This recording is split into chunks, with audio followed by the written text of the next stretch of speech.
tardes, los días martes de 3 a 5 y los días jueves como hoy de 5 de la tarde a 7 de la noche. Así que ya saben, están cordialmente invitados, ¿no? Para participar de este servicio de consultas académicas. El día de hoy vamos a desarrollar los ejercicios que corresponden a la semana 1. Le doy la bienvenida a la alumna Selene Graciano. ¿Qué tal, Selene? Buenas tardes. Buenas tardes, profesor. ¿Qué tal? ¿En qué te puedo servir? Ya sabes en qué consiste este servicio, ¿no es cierto? Sí, profesor. Dame un segundo, por favor, si fueras tan amable, un ratitito, solamente un segundo.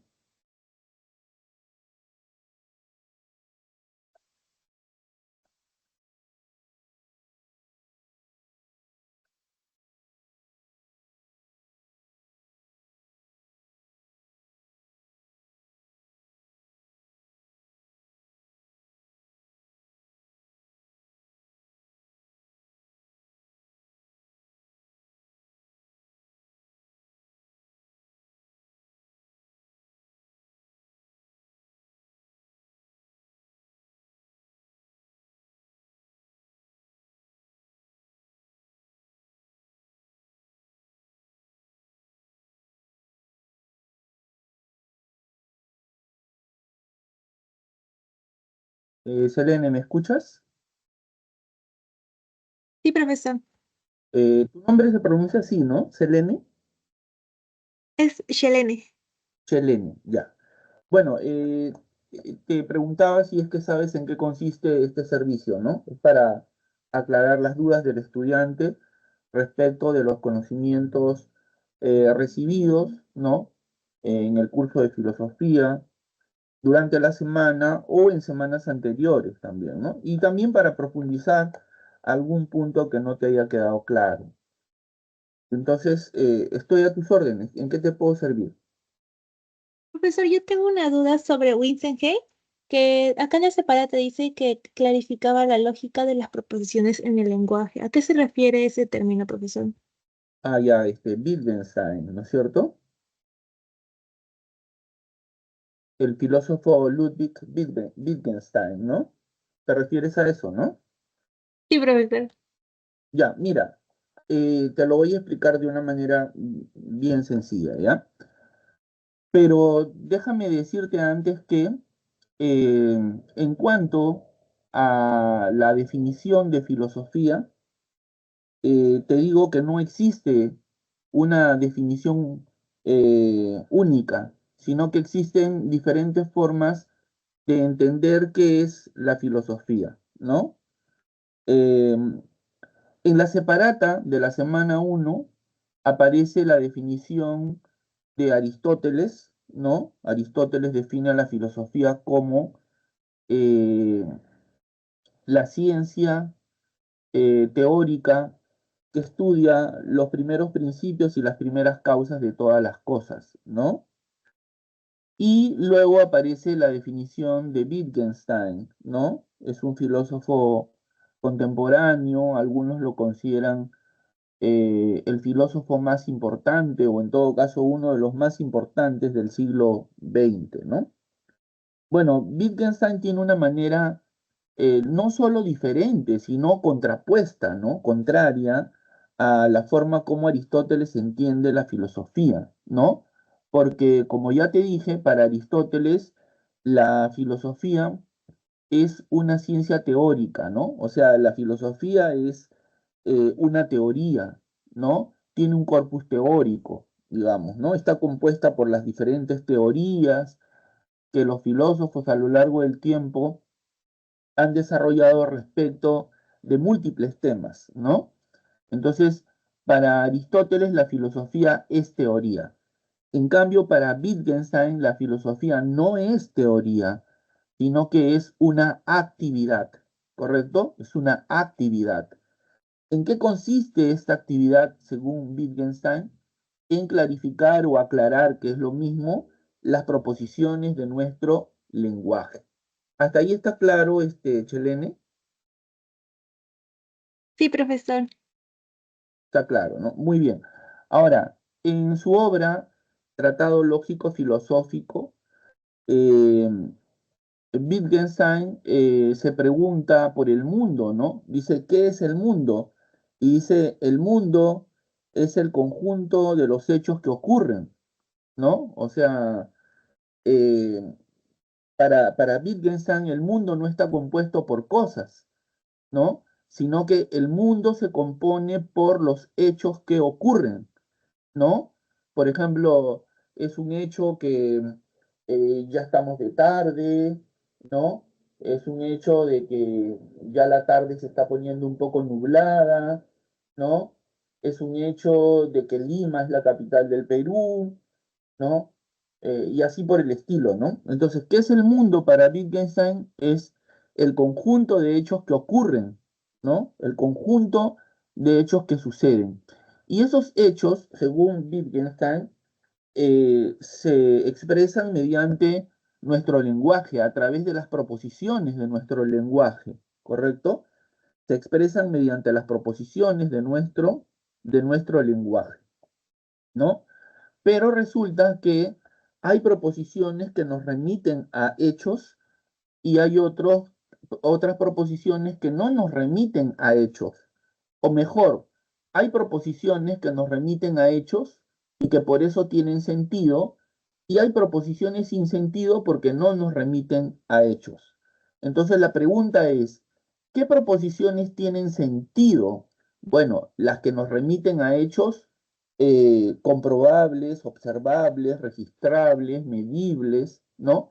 Por ejemplo, si yo digo, este, los leones son carnívoros. Ah, bueno, eso nos remite a un hecho que se puede comprobar, ¿no? Entonces es una proposición con sentido, ¿no?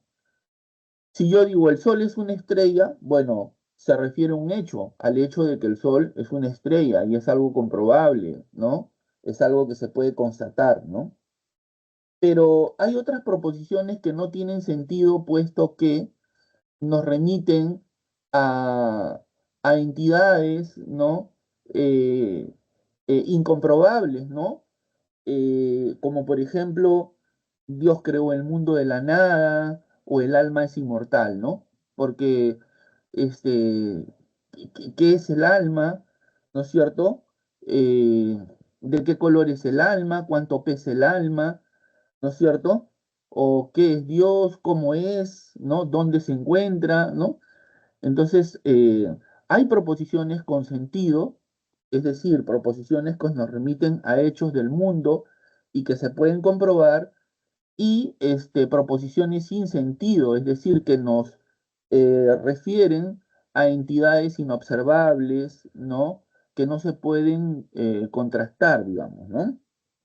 Eh, entonces, Wittgenstein dice que la filosofía está, eh, por desgracia, llena de proposiciones sin sentido, es decir, proposiciones que no se pueden comprobar, que no se pueden constatar, ¿no?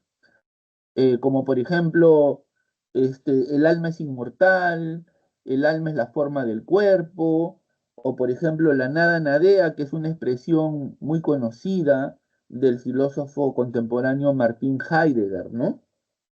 Entonces, para Wittgenstein, proposiciones como esta, ¿no? El alma es inmortal, el alma es la forma del cuerpo, la nada nadea, son proposiciones sin sentido, ¿no? Porque no se pueden comprobar ya que no se refieren a un hecho, ¿no? No se refieren a un hecho del mundo, ¿no? No se refieren a una entidad natural, digamos, y que por lo mismo se puede comprobar, ¿no? Por ello, Wittgenstein cree que la filosofía no es teoría, sino una actividad que consiste en aclarar o esclarecer las proposiciones de nuestro lenguaje para determinar qué proposiciones tienen sentido y qué proposiciones no tienen sentido, ¿no? Si son proposiciones y tienen por lo tanto sentido, pertenecen al ámbito de la ciencia, ¿correcto? Y si no tienen sentido, entonces no son proposiciones stricto sensu, en el sentido estricto de la palabra, y forman parte, por lo tanto, de la metafísica o de la religión. Entonces, en eso consiste la labor de la filosofía. La filosofía es solamente una actividad esclarecedora de nuestro lenguaje, solo sirve para aclarar las proposiciones de nuestro lenguaje, para determinar qué proposiciones tienen sentido y qué proposiciones no tienen sentido. Dime, Chelene, ¿te quedó claro o hay alguna duda todavía? Sí, profesor, todo claro. También me podría ayudar con las características de la actitud filosófica como la radical y la racional, que me confunde un poco esos dos. Claro que sí, encantado. Pero antes déjame darle la bienvenida al estudiante Enzo Morales y a la estudiante Diana Kawachia, no sé si se pronuncia así. Hola Diana, ¿qué tal? Buenas tardes, ¿qué tal Enzo? No sé si pueden activar su micrófono. Mi nombre es Wilber Almonte, soy profesor de filosofía, estoy a cargo del servicio de consultas académicas, les doy la bienvenida a este servicio. Les pido por favor que esperen unos minutitos, termino de atender a Chelene y sigo con ustedes, ¿ya? Gracias por la paciencia, gracias por su atención. Ya, ahora sí te explico, Chelene. Me dices, querías que te explique la característica radical de la actitud filosófica, ¿no es cierto? ¿Es así? Sí, y la racional, por favor. Ya, mira, para ello, ¿qué te parece si compartimos? Dame un segundo, por favor. Vamos a compartir.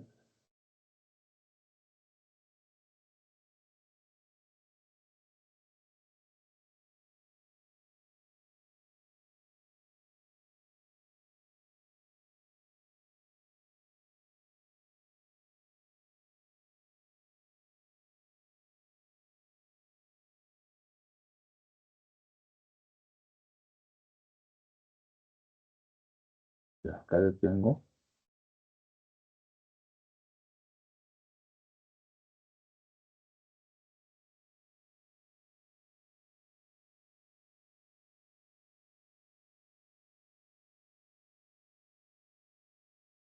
Un ratito, por favor, voy a compartir la separata del curso.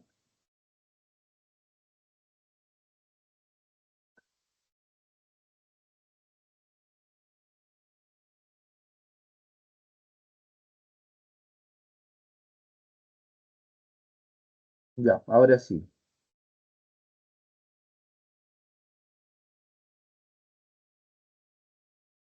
A ver, Chelene, confírmame si puedes ver el documento que estoy compartiendo. ¿Se puede ver?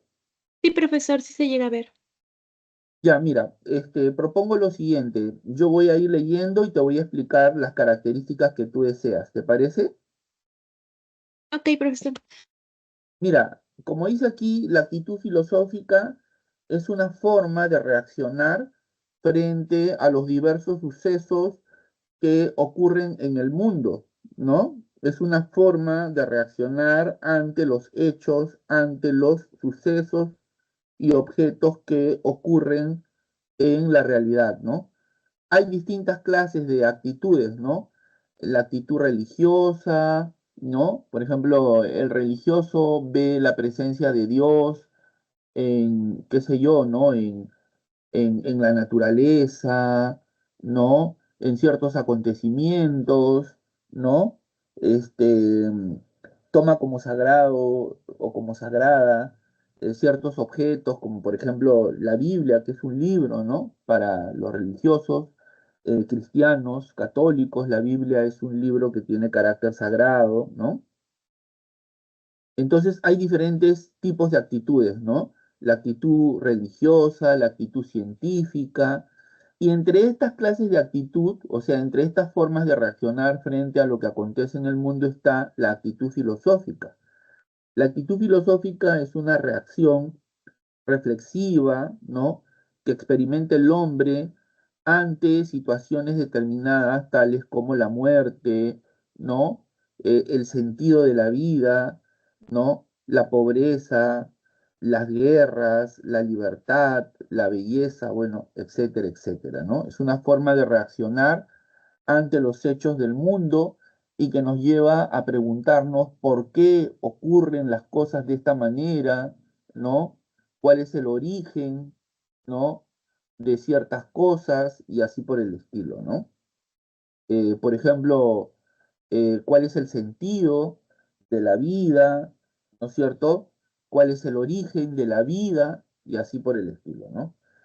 Eh, la actitud filosófica se caracteriza por ser radical, por ser totalizadora, por ser crítica, por ser problemática y por ser racional. Entonces, es radical porque la filosofía tiene por objeto indagar los primeros principios y las primeras causas, los primeros principios y los fundamentos de la realidad. Es decir, la filosofía se orienta hacia la raíz de los problemas más importantes de nuestra existencia, ¿no?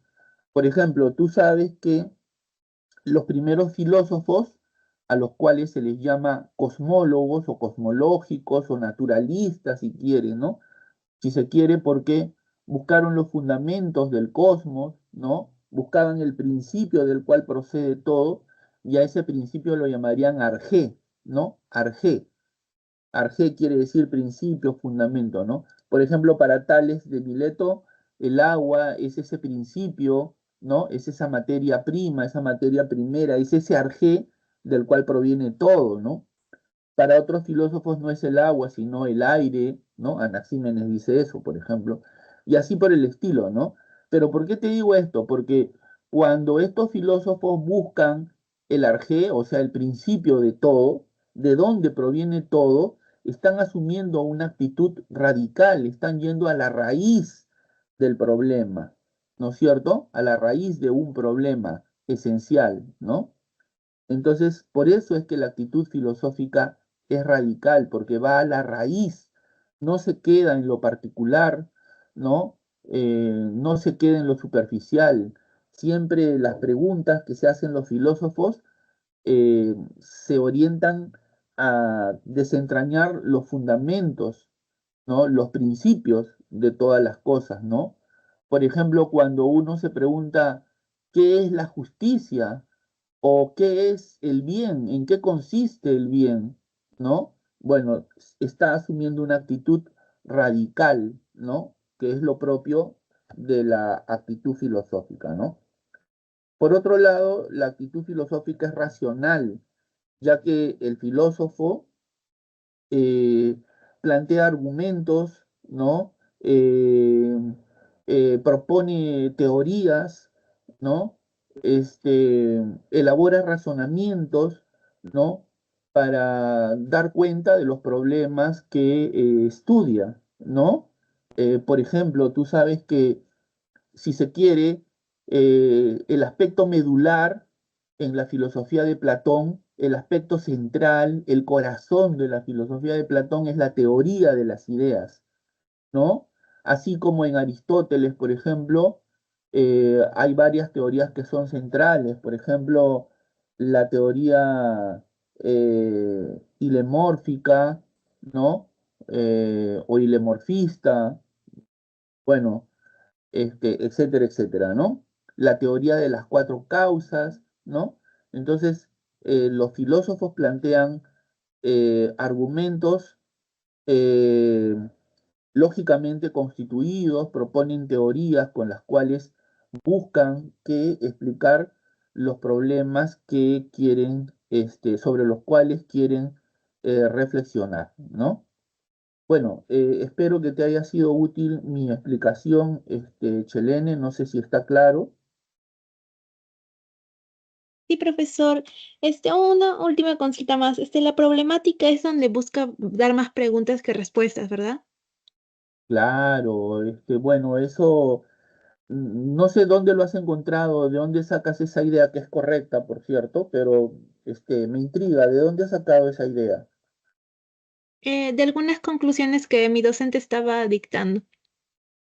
Claro, Sir Bertrand Russell es un filósofo inglés eh, que alguna vez, ¿no? En alguna oportunidad sostuvo que el valor de la filosofía no reside tanto en las respuestas que el filósofo proporciona, ¿no?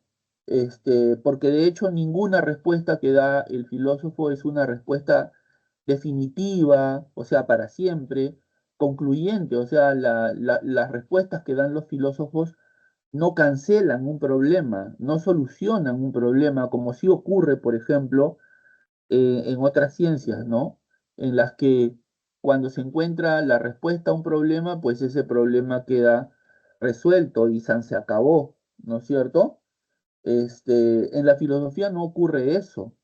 Entonces, si la filosofía no nos puede dar respuestas concluyentes, si no nos puede dar respuestas definitivas en relación a los problemas que estudia, ¿dónde se encuentra su valor?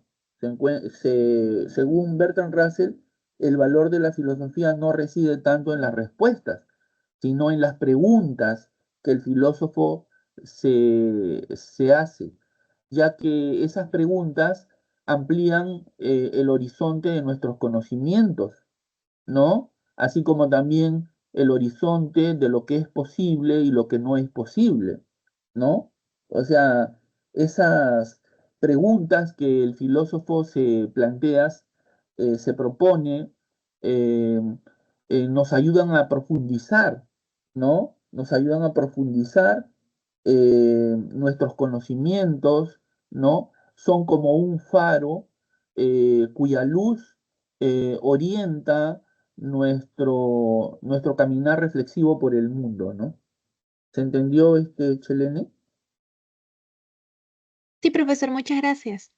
Gracias a ti. Mira, por si acaso mi horario de atención el día de hoy es desde las 5 hasta las 7 de la noche, así que en ese horario ustedes pueden, si desean, pueden quedarse o si gustan pueden entrar y salir, ¿no? Y traer incluso sus preguntas, ¿no? Y bueno, yo estoy aquí para ayudarles, ¿no? En la medida que me sea posible, ¿correcto? Sí, profesor, gracias. Enzo Morales, buenas tardes. ¿En qué te puedo ayudar? No sé, me gustaría que actives tu micrófono. Escucho cuál es tu pregunta.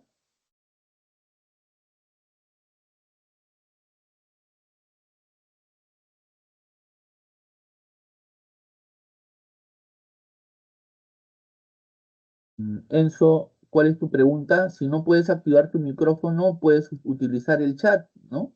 Puedes escribir también ahí, si es que te resulta más fácil, puedes utilizar el chat para hacer tus preguntas. Puedes escribir a través del chat.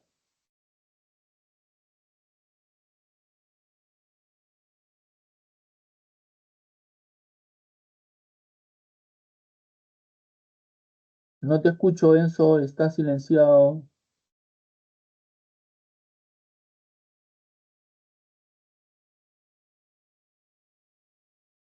Bueno, mientras nuestro amigo Enzo Morales se anima a preguntar, eh, yo voy a compartir eh, la separata de la semana uno, que es la separata que se viene trabajando tanto en el ciclo ordinario como en el ciclo especial, y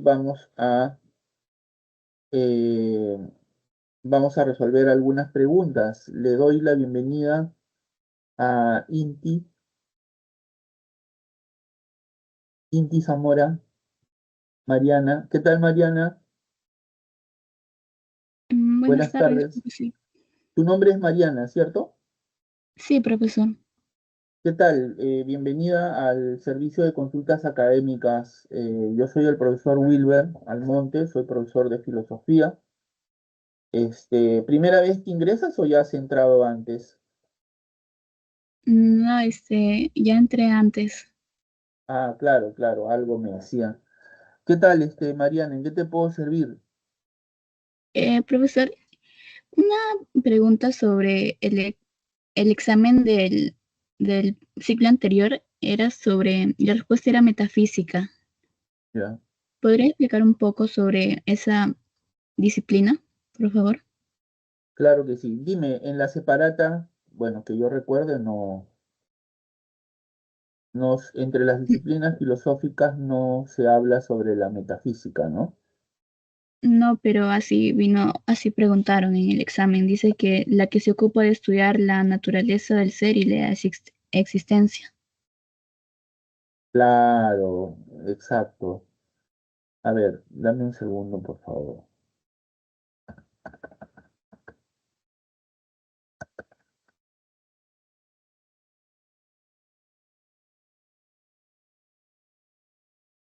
Ya, mira, en principio, una cuestión que ayuda a entender, digamos, un objeto de estudio es recurriendo a la etimología, ¿no? Sabes que la etimología estudia el origen de las palabras, ¿no? Eso lo sabes.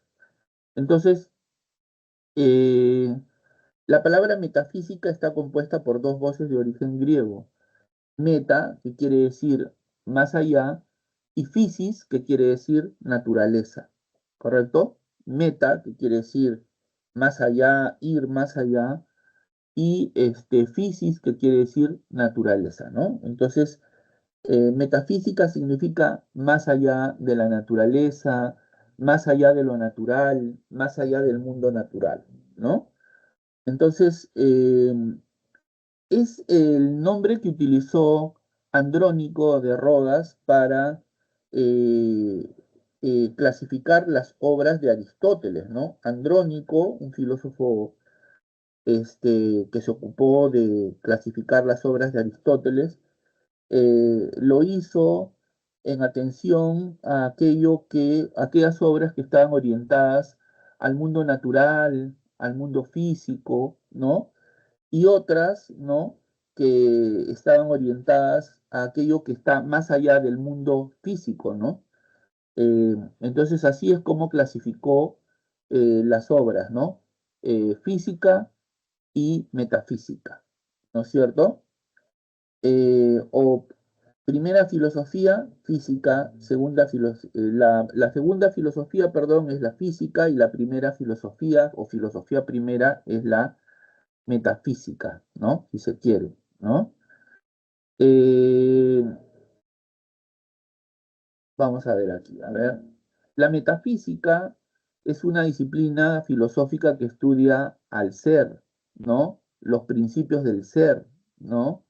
Es una de las ramas más antiguas de la filosofía, ¿no? Eh, entonces, por ejemplo, eh, la metafísica estudia, ¿no? Entidades como, a ver, por ejemplo, el primer motor inmóvil que en la filosofía de Aristóteles, ¿no? Es aquello que pone en movimiento el mundo, ¿no? Eh, entonces, a eso se refiere fundamentalmente, ¿no?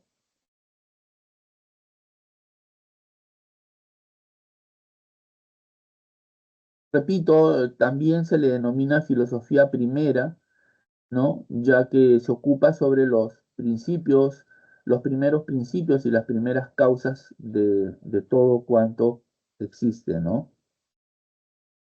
Estudia, por ejemplo, el tema del alma, el tema del mundo, ¿no? El tema de Dios. A eso se refiere la metafísica. No sé si te queda claro con lo que te he dicho, Mariana. Sí, profesor. ¿También podría explicar un poco sobre genealogía y epistemología? Genealogía. No, genesiología, la disciplina que está en el boletín. Ah, nociología. Ah, ya, no, genealogía. Claro, claro que sí. Eso sí está en el boletín, así que, ¿qué te parece si aprovechamos su presencia en la separata y comparto y lo leemos y de ahí te voy explicando? ¿Te parece? Sí, profesor. ¿También podría explicar su etimología de eso? Claro, claro. Acá, dime si se puede ver la separata. Sí, profesor. Mira, nociología viene del griego gnosis. Viene del griego gnosis, a ver, déjame, repito. Debe estar por aquí.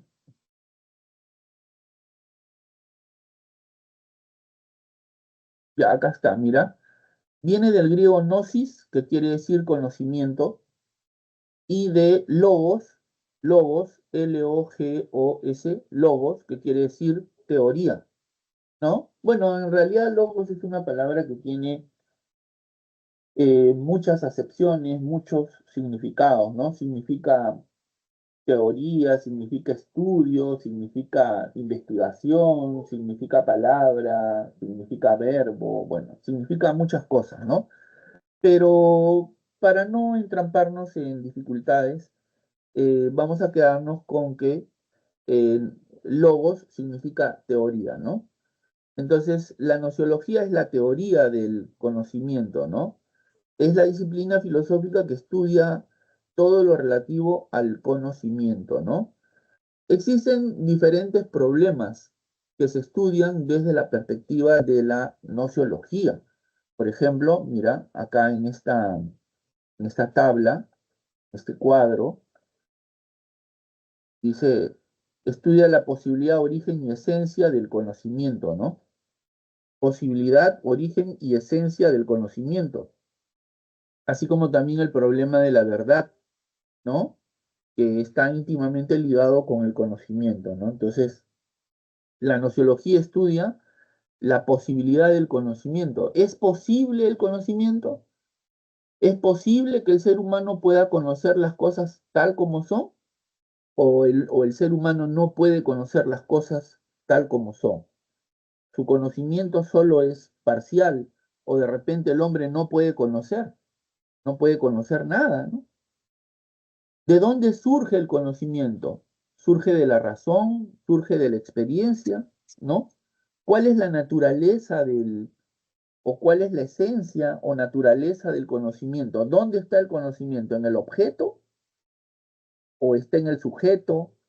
¿En las ideas del sujeto? ¿Dónde está el conocimiento? ¿No? Son algunos de los problemas, ¿no? ¿Qué es la verdad? ¿No? Son algunos de los problemas que se estudian en materia nociológica, ¿correcto? Por ejemplo, mira, la obra Crítica de la razón pura del filósofo prusiano Immanuel Kant plantea tácitamente un problema de carácter nociológico, ¿no? ¿Qué se puede conocer? ¿No? ¿Qué es lo que el hombre puede conocer? Bueno, Kant sostiene que el hombre solo puede conocer los fenómenos de las cosas, ¿no? Entendiendo por fenómenos lo que se presenta a nuestros sentidos, lo que aparece a nuestros sentidos. Por ejemplo, el sabor, el olor, el color, el tamaño, el peso, la textura, ¿no? De un objeto ya. El hombre puede conocer solo los fenómenos, pero no puede conocer a la cosa como es en sí misma, y que Kant llamó noumeno, ¿no? Entonces, desde la perspectiva kantiana, el hombre solo conoce una parte del objeto, ¿no? Conoce aquello, eh, o sea, la parte fenoménica, ¿no? Lo que se presenta a mis sentidos, ¿no? Pero nunca por nunca el hombre llega a saber cómo es la cosa en sí misma, nunca llega al número, nunca conoce las cosas en su esencia, ¿no? Entonces, eso estudia la nociología, el conocimiento, la posibilidad del conocimiento, el origen del conocimiento, la esencia o naturaleza del conocimiento y también el problema de la verdad, ¿correcto? ¿Alguna otra pregunta? Sí, profesor, y epistemología.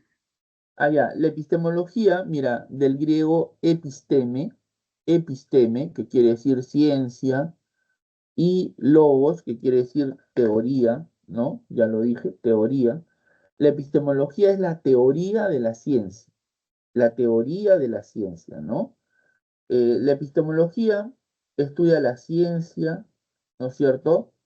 El método de la ciencia, la clasificación de la ciencia o de las ciencias, las funciones de las ciencias, ¿no es cierto? Todo lo concerniente a la ciencia, ¿no? Por ejemplo, los criterios de validez científica, o sea, que me llevan a preguntar, ¿cuándo una teoría es científica? ¿Cuándo es científica y cuándo es pseudocientífica, ¿no? Entonces, esos son problemas epistemológicos, ¿no? Por ejemplo, no sé si has escuchado hablar del filósofo Karl Popper, ¿no? Popper sostiene que eh, una teoría es científica cuando, al menos en principio, se puede falsar. O sea, este, cuando, este, al menos en principio es posible encontrar un contraejemplo, ¿no? Que refute, digamos, esa teoría, ¿no? Si la, si la teoría resiste, ¿no es cierto?, este intento de falsación, o sea, si no encontramos un contraejemplo, pues es científica, ¿no? Pero perderá ese carácter cuando encontremos un contraejemplo, ¿no? Eso es lo que sostiene Popper, ¿no? O por ejemplo, los filósofos del Círculo de Viena, llamados también o conocidos también eh, como, como neopositivistas, decían que una teoría es científica cuando su contenido se puede comprobar, ¿no? Empíricamente, se puede comprobar, ¿no? Entonces, solo en ese caso se puede hablar, pues, ¿no? De una teoría científica, ¿no? Para fines didácticos voy a poner un ejemplo bien sencillo, ¿no? No voy a hablar de teoría, sino de una proposición, ¿no? Por ejemplo, cuando decimos todos los metales se dilatan con el calor, ¿no? Todos los metales se dilatan con el calor. Bueno, si nosotros podemos comprobar en la práctica que todos los metales en efecto se dilatan con el calor, ¿no? Hacemos un experimento y luego otro experimento y otro experimento, o sea, metemos al calor, por ejemplo, un pedazo de cobre y luego un pedazo de otro metal y así, entonces, y vemos que en efecto se dilata, entonces comprobamos, ¿no? Ah, ya, todos los metales se dilatan con el calor. Entonces, esa proposición es científica y es verdadera, ¿no? ¿No? Es verdadera y es científica, ¿no? ¿Se entendió? Sí, profesor, muchas gracias. No, encantado para servirte. ¿Qué tal, Enzo? No sé si tienes alguna pregunta. Te estuve llamando hace un momento. No sé si puedes activar tu micrófono. ¿Sí me escucha? Sí, sí, sí, Profe, claro. no, creo que uno había preguntado acerca de que cuando dijo eh, que es problemática, es cuando da más preguntas que respuestas. Y, o sea, ¿no sería más como una actitud crítica? O sea, porque crítica lo entiendo como que se cuestiona, algo así. Y cuando te Claro, preguntas, se estaría cuestionando algo así, ¿no? claro, es que mira, lo que ocurre es lo siguiente. La, la actitud filosófica es crítica porque el filósofo no da nada por supuesto. No da nada por supuesto, como si ocurre, por ejemplo, en las ciencias, ¿no? Las ciencias, por ejemplo, presuponen la existencia de algo, ¿no? En cambio, la filosofía no da por supuesto nada, ¿no? Por ejemplo, cuando el profesor de biología entra a la clase y le dice, bueno, estudiantes, el día de hoy eh, vamos a estudiar las características de esta planta. Bueno, cuando dice vamos a estudiar las características de esta planta, está dando por sentada la existencia de la planta, ¿no es cierto? Está suponiendo la existencia de la planta y está suponiendo que se pueden conocer las características de la planta, ¿no? Pero, como te digo, el filósofo no da nada por supuesto. El filósofo todo lo cuestiona, ¿no? Este, si un filósofo estuviera presente en la clase de este profesor que dice vamos a estudiar las características de esta planta, el filósofo podría decirle, un ratito, a ver, o sea que usted cree ingenuamente que podemos conocer las características de esta planta, ¿no? O sea, usted cree que el hombre puede conocer, ¿no? De repente él podría pensar que el hombre no puede conocer, ¿no? ¿No? Podría asumir una actitud escéptica, ¿no? Escéptica radical, ¿no? ¿Me entiendes? O sea, Ah, el filósofo, la actitud filosófica es crítica porque el filósofo no da nada por supuesto, sino que todo lo cuestiona, ¿no? No da por supuestas o no da por supuesto los conocimientos, las teorías, sino que todas las cuestiona, las somete a crítica permanente, ¿no? Este, por ejemplo, esa característica se expresa muy bien con una frase que se le atribuye a Aristóteles, ¿no? No sé si la has escuchado. Aristóteles en algún momento dijo, soy amigo de Platón, pero lo soy más de la verdad. Soy amigo de Platón, pero lo soy más de la verdad. Soy amigo de Platón, pero soy más amigo de la verdad. Con lo cual quería decir, pues, que el hecho de ser amigo de Platón, de quererlo tanto como de hecho lo quería, ¿no? Porque fue su maestro, del cual aprendió mucho, no lo obliga eo ipso, o sea, por sí mismo, a, a compartir lo que Platón pensaba, ¿no? Aristóteles, por ejemplo, rechazó la teoría de las ideas de Platón y le opuso su propia teoría, la teoría hilemorfista, ¿no? Criticó a su maestro, ¿no? Ahí se demuestra, pues, ¿no? El carácter crítico que tiene la actitud filosófica, ¿no? La actitud filosófica, por otro lado, es problematizadora, porque el filósofo trata de ver problemas ahí donde los demás no los ven, ¿no? Quizá porque están acostumbrados, ¿no? A ver que las cosas ocurren siempre de la misma manera, ¿no? ¿Correcto? La fuerza de la costumbre nos sí. lleva a pensar que las cosas siempre han sido así y tendrán que seguir siendo así siempre, ¿no? Pero ocurre que casi siempre las cosas no son así, sino que van cambiando, todo cambia, ¿no? Todo cambia, nada permanece igual, como es la expresión del famoso Heráclito, ¿no? El oscuro, ¿no? Todo cambia, nada permanece igual, ¿no? ¿Ves? Entonces, la actitud problematizante o la característica problematizadora que es propia de la actitud filosófica nos lleva a pensar que el filósofo siempre está tratando de encontrar problemas ahí donde los demás no los ven, ¿no? Ah, profe, este, Sí, sí.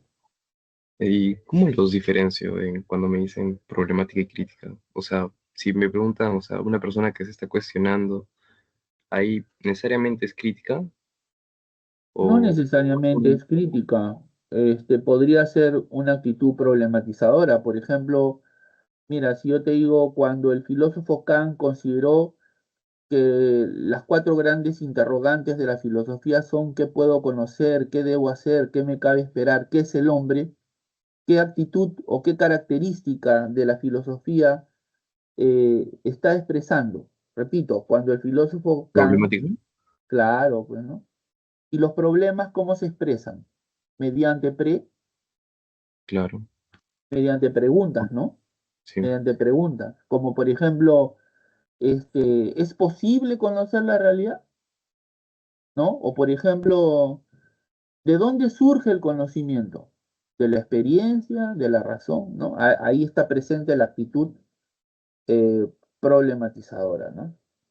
Y un ejemplo así para, o sea, más o menos pensar cuándo es crítica. Cuando es crítica, O sea, un ejemplito, o sea, por ejemplo, cuando, ya te dije, ¿no? Cuando, por ejemplo, Aristóteles, cuando Aristóteles rechazó la teoría de las ideas de su maestro Platón, porque consideró que éstas no explican aspectos fundamentales como el movimiento, ¿no? Digamos, su actitud expresa una característica fundamental de la filosofía. ¿Cuál es? La de ser crítica, ¿no es cierto? ¿Por qué? Porque se ve que en el enunciado Aristóteles está cuestionando, ¿no es cierto? Está cuestionando la teoría de Platón, ¿no? A ver, ¿por qué no comparte la teoría de las ideas de Platón? Ah, porque considera que la teoría de las ideas no explica, ¿no? El cambio, no explica el movimiento presente en las cosas, ¿no? ¿Entiendes? Entonces, está cuestionando esa teoría por tales razones, ¿no? Entonces, ahí se ve, pues, ese carácter crítico que es propio de la actitud filosófica, ¿no? Sí. Profe, una cosa más. El profesor de, de la CEPRE le faltó acabar con las disciplinas filosóficas. ¿Podría dar como, no sé, poder explicar un poquito acerca de lo último? Sino que no, Las disciplinas filosóficas. o sea, sí, cada una, más o menos o sea, un poco, para entender un poco. Pero bueno, Claro que sí, encantado. A ver, mira, pero quiero que me digas si es que puedes ver el cuadro que estoy presentando. sí, en sí ya, o sea, sí tengo nociones, pero, o sea, digo, si puede, no sé, detallar algunas cosas, o sí. Claro que sí. Mira, la ontología es la disciplina filosófica que estudia el principio, el fundamento, ¿no? De todas las cosas, ¿no? Acá dice el ser de la realidad y los entes, ¿no? Pero también podría entenderse como estudia el principio, el fundamento, el origen, ¿no? Ontos quiere decir eso, principio, origen, fundamento. Logos quiere decir teoría, ¿no? Teoría sobre el principio, el fundamento, ¿no? De todas las cosas, ¿no? A ver, voy a dejar de compartir. A ver, te pregunto, ¿quién es el primer filósofo de la historia, Enzo? ¿Te acuerdas? Este, Mariana, ¿de quién primer, se dice que es el primer filósofo de la historia? tales. Tales de Mileto, ¿no? Tales de Mileto. Ya, ahora, Enzo, te pregunto, este, Tales de Mileto brinda la primera explicación racional, ¿no? O sea, por primera vez con él se hace presente el paso del mito al logo, ¿no? O sea, el paso de las explicaciones mitológicas a las explicaciones racionales, ¿no? Tales es el primer hombre que trata de explicar de manera racional el origen de todas las cosas, ¿no? Entonces te pregunto, Enzo, para Tales, ¿de dónde proviene todo cuanto existe? ¿De las cosas? ¿De dónde proviene todo cuanto existe? ¿De las cosas? No, mira, Tales dice que la multiplicidad de cosas, mira, a ver, ponte a pensar, ¿no? En el mundo hay árboles, hay plantas, hay animales, ¿no? Vemos vehículos, ¿no? O sea, carros, vemos aviones, barcos. Esa multiplicidad de cosas que hay, ¿no es cierto? Según Tales, debían provenir de un solo elemento, de una materia prima, de una materia original, de una materia primera. Lo múltiple viene digamos, de un solo principio. A ver, Del te vuelvo a archivo. preguntar eso. ¿De dónde proviene todo? Del Según archivo. Tales. Del archivo. Arge quiere decir Del principio, ¿no? principio. Bueno, Tales no conocía esa palabra fue utilizada por un discípulo suyo, por alguien que vino después. Pero para Tales, ¿cuál es el arjé de todo? Agua. El agua, muy bien. Todo proviene del agua, ¿no? Todo proviene del agua, ¿correcto? O sea, el agua, Enzo, es el fundamento, es el principio, es el origen de todo. Por lo tanto, cuando Tales dice todo proviene del agua, lo que está expresando es una proposición de carácter ontológico. Profe, ¿por qué ontológico? Porque la ontología estudia el principio, el fundamento, ¿no? De todas las cosas. ¿Se entendió eso? Sí, sí. ¿Se Sí, entendió? pues, Entonces, Sí, Muy bien. O por ejemplo, ¿no? Este, a ver, Mariana, eh, Karl Marx, ¿es un filósofo materialista o idealista?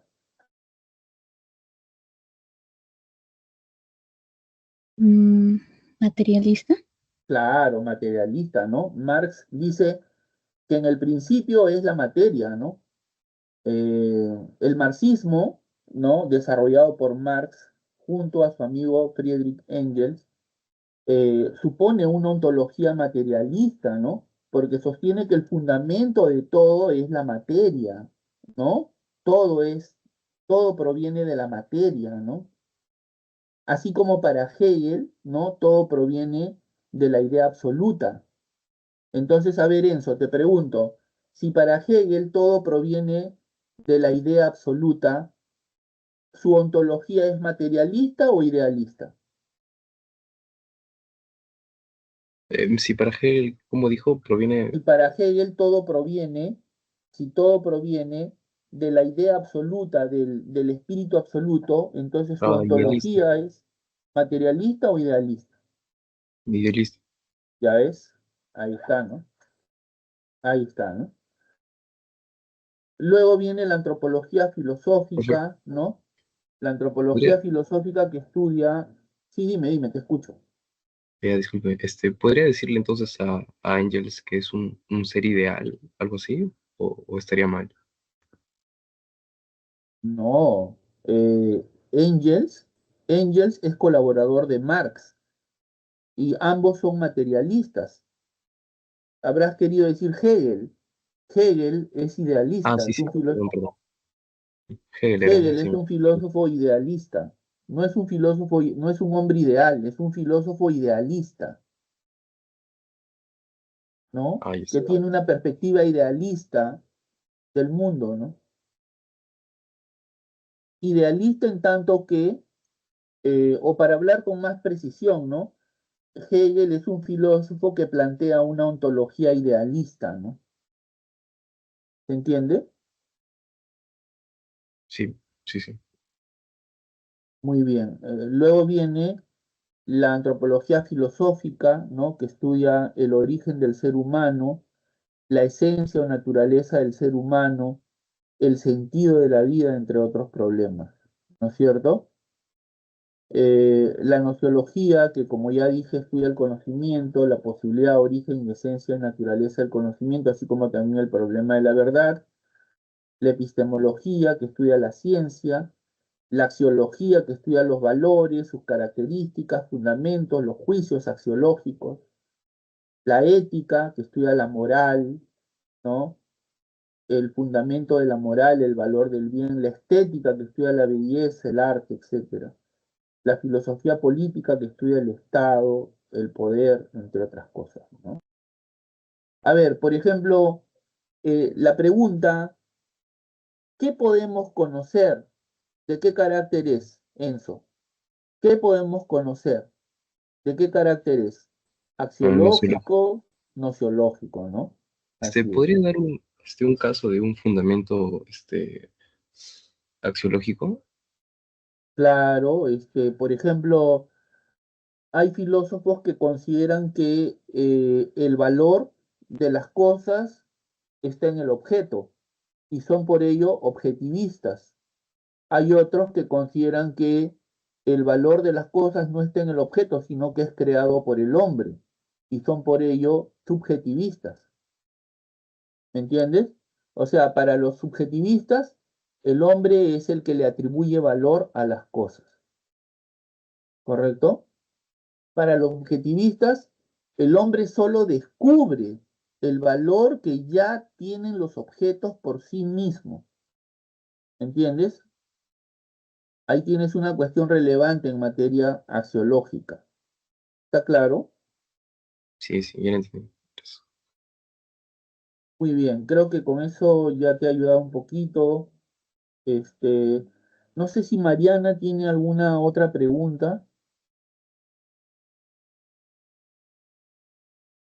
No, profesor, estaba escuchando porque justo tenía una pregunta de ontología, pero ya lo respondió.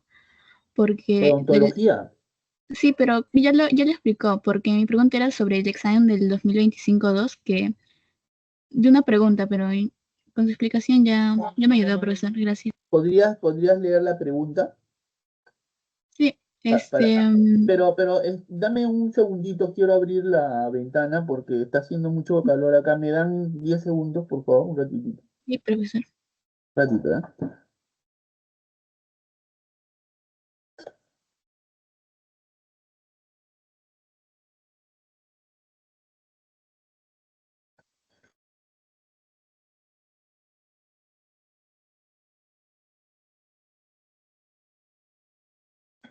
Ya, ahora sí, Mariana, te escuchamos. A ver, ¿cuál es Mm, la pregunta? A ver. En una discusión con sus compañeros de clase, Jessica afirma que todo lo que existe tiene como fundamento la materia. ¿La afirmación de Jessica corresponde a la disciplina filosófica dominada? Ah, ontología, pues. Ujú. Claro, es una ontología materialista, ¿no? ¿No es cierto? Ah, es que hay filósofos materialistas y hay otros que son eh, idealistas, ¿no? Eh, Dentro del materialismo hay también los llamados naturalistas. Por ejemplo, Tales es un filósofo naturalista, ¿no? Anaxímenes también, porque Anaxímenes sostuvo que todo proviene del aire, ¿no? ¿No es cierto? Todo proviene del aire y el aire es un elemento natural, ¿no? Está presente en la naturaleza, pero es natural y es a la vez material, pues, ¿no? O sea, su ontología es naturalista, materialista, si se quiere, ¿no? Pero hay otros que sostienen que este, el fundamento de todo son las ideas, como Platón, ¿no? Por eso Platón es un filósofo, si se quiere, racionalista, idealista, ¿no? Al igual que Hegel, que dice eh, que todo proviene, ¿no? De la idea absoluta, del espíritu absoluto, si se quiere, ¿no? O por Profe, ejemplo, esos filósofos que como San Agustín decían, repetían o defendían lo que dice la Biblia, ¿no? Que Dios creó el mundo de la nada, ¿no?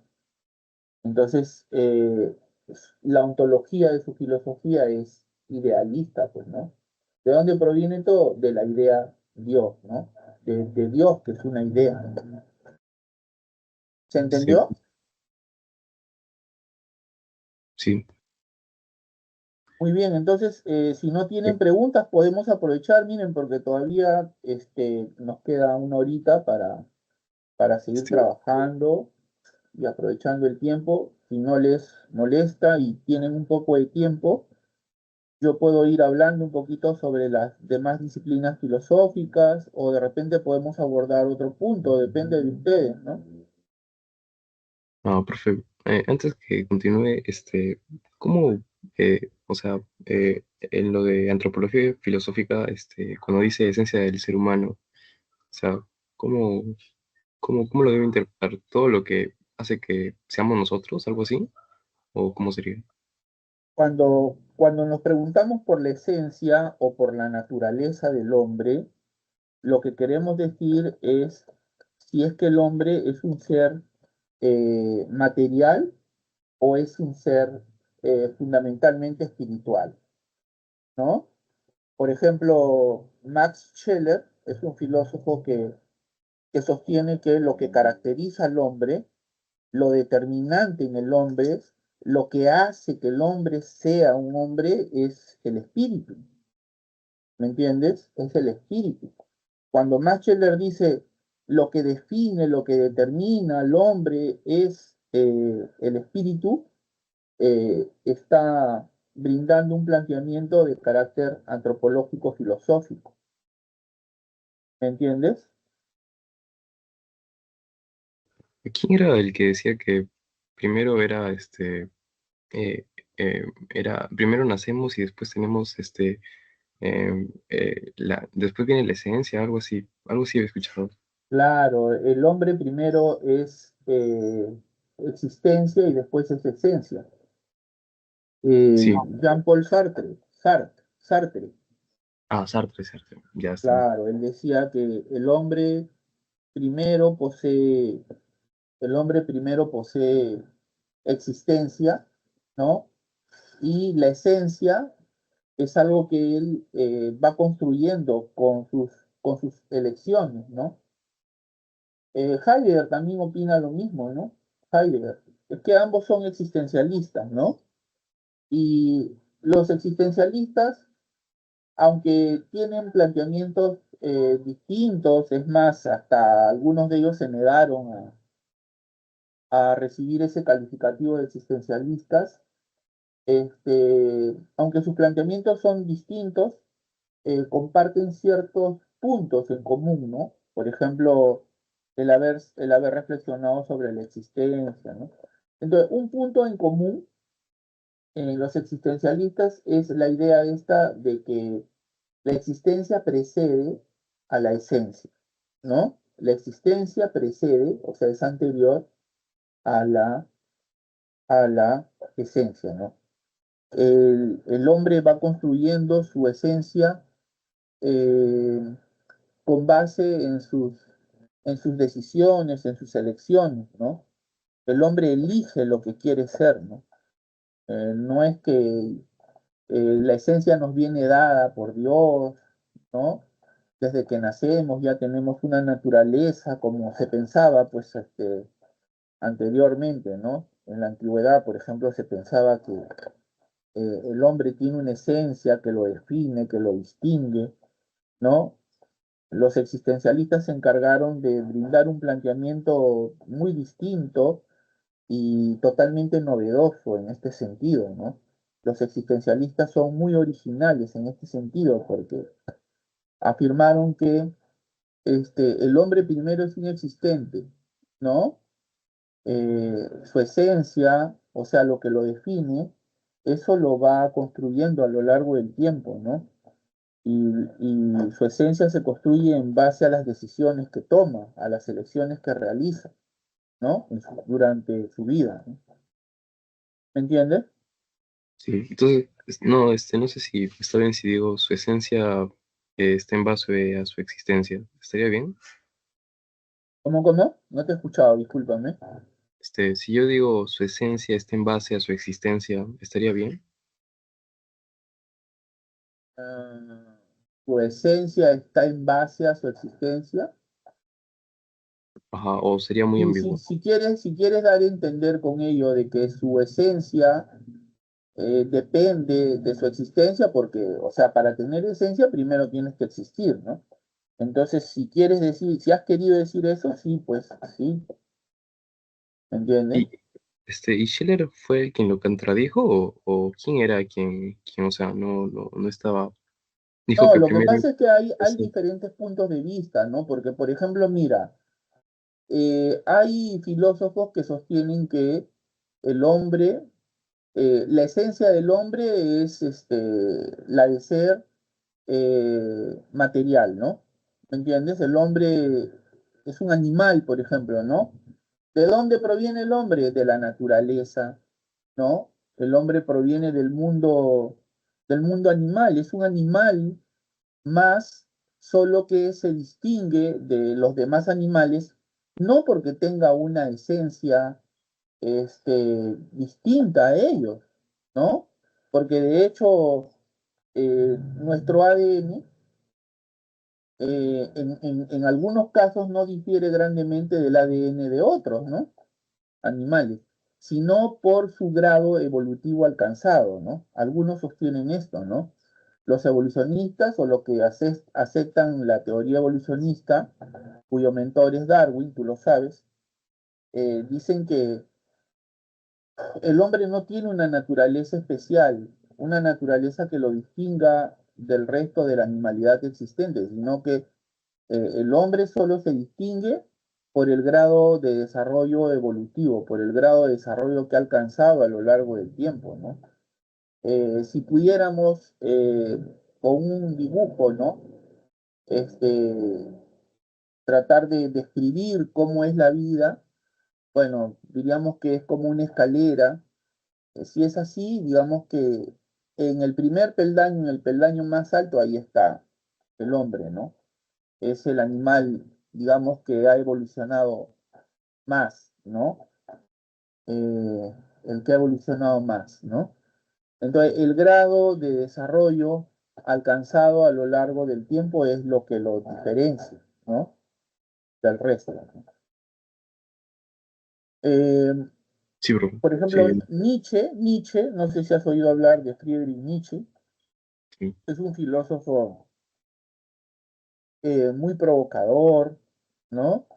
Eh, es un filósofo muy eh, original también, si se quiere, ¿no?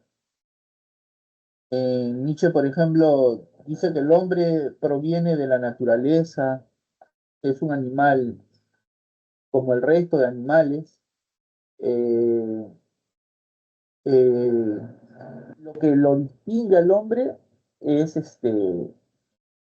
o sea, porque Nietzsche desprecia la razón, ¿no? Desprecia la razón y más bien trata de reivindicar los instintos, ¿no? Que el hombre ha perdido a lo largo del tiempo, ¿no? Y que han convertido al hombre en un animal débil, en un animal enfermo, ¿no? Él dice, la tierra, la tierra tiene piel y la piel tiene enfermedades. Una de esas enfermedades es el hombre, o sea, el hombre es una enfermedad de la tierra, ¿no? Es un animal débil, decadente, que ha perdido sus instintos, ¿no? Por haber dejado la razón, ¿no? Bueno, pero en todo caso lo que define al hombre es la voluntad de poder, ¿no? Dice, la voluntad de poder que es aquello que nos lleva siempre hacia adelante, eh, que, que, que hace que nos enfrentemos a cualquier obstáculo que podría surgir en nuestra vida, ¿no? Y que nos lleva siempre a tratar de ser más, a querer ser más, ¿no? Esa es la voluntad de poderío, ¿no? ¿No es cierto? Una voluntad de ir siempre adelante, ¿no? Venciendo los obstáculos que se presentan a lo largo de la vida, ¿no? Eso es lo que dice Nietzsche, por ejemplo, ¿no? Entonces, como ves, la antropología filosófica reflexiona sobre diferentes problemas, ¿no? Sobre el origen del hombre, de dónde proviene. Algunos dicen, el hombre ha sido creado por Dios a su imagen y semejanza. Otros dicen, no, no, el hombre no es un ser creado por Dios. El hombre ha surgido del mundo natural, es un animal que ha evolucionado, ¿no? Hasta alcanzar el estatus que hoy ostenta y así, ¿no? ¿Entiendes? Es un animal evolucionado, nada más, ¿no? O por ejemplo, cuando nos preguntamos cuál es la naturaleza, cuál es la esencia del hombre, algunos dicen, no, la naturaleza del hombre es espiritual, como Scheller, otros dicen, no, la naturaleza del hombre es material, y así existen diferentes planteamientos, pues, ¿no? Entonces, una persona tiene que, después de informarse, después de leer, elige, ¿no? ¿Cuál es la respuesta que más le convence, ¿no? Que más le convence, ¿no? Que él considera que es más plausible, ¿no? Si se quiere, ¿no? ¿Se entendió? Sí, sí está bien, sí, sí entiendo. Gracias. No sé si tienes otras preguntas, Enzo. Ah, no, profe. Eso era nomás sobre las actitudes filosóficas, lo que le estaba preguntando y un poquito de las disciplinas filosóficas. Pero ¿Te ha no, sí, quedado ya lo entendí. clara las respuestas que te he dado? ¿Han servido los ejemplos que he puesto? No, sí, sí está bien, todo claro. Solo que el profesor no había terminado con lo último, sobre las actitudes y las disciplinas. No le alcanzó el tiempo. Está explicando otras cosas y le falta ese tiempo nomás. Y ya, pues, Ah, para poder seguramente completar. en la próxima clase se va a tomar unos minutos para terminar de desarrollar ese punto, ¿no? Sí. Pero no, ya me quedó claro. Ya, gracias, profe. Te explico así rapidito. Bien. Bueno, mi nombre es Wilber Almonte. Yo estoy a cargo del Servicio de Consultas Académicas de Filosofía en el horario de las tardes.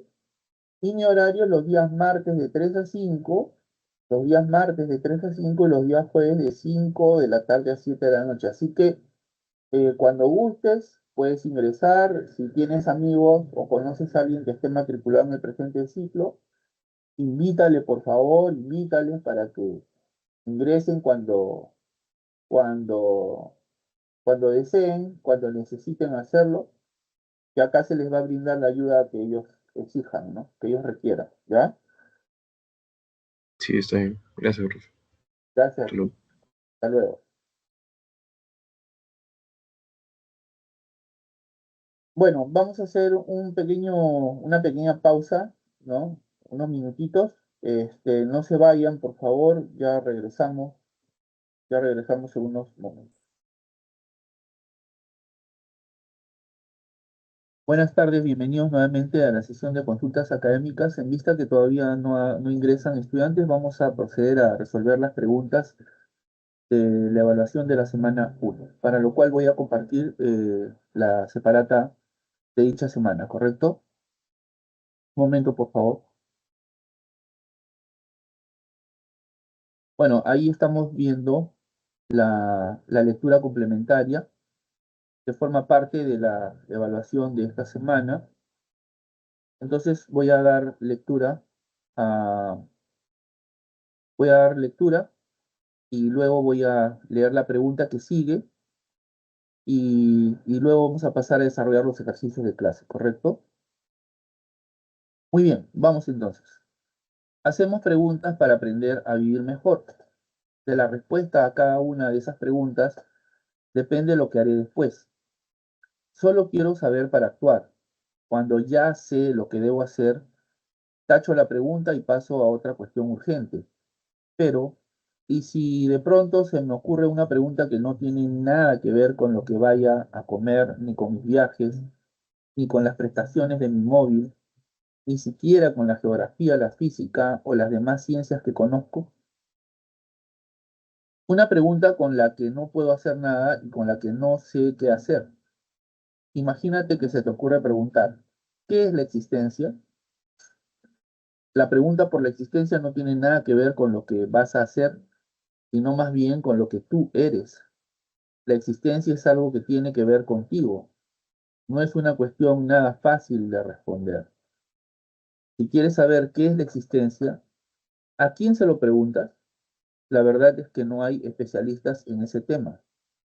Lo mejor será que hables con los demás, con otros preocupados como tú, a ver si entre todos encuentran alguna respuesta válida.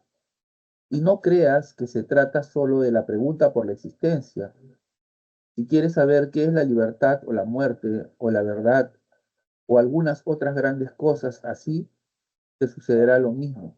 Como verás, no son ni mucho menos temas raros, pero tampoco son preguntas corrientes, o sea, que no son prácticas ni científicas, son preguntas filosóficas.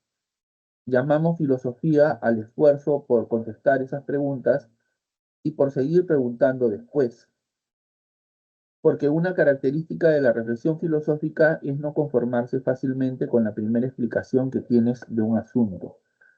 Bueno, estos párrafos han sido extraídos de la obra Historia de la Filosofía del filósofo español Fernando Savater. Entonces vamos con la pregunta. Del texto se deduce que la filosofía es A, una búsqueda constante del saber; B, un quehacer que imposibilita el saber; C, una materia que no ofrece respuestas; D, un conocimiento exacto como la ciencia; y E, una búsqueda interesada del conocimiento. Vamos con la solución. Del texto se deduce que una sola respuesta no nos podemos, que con una sola respuesta, perdón, no nos podemos quedar porque debemos de buscar otras posibles respuestas a través de nuestra reflexión.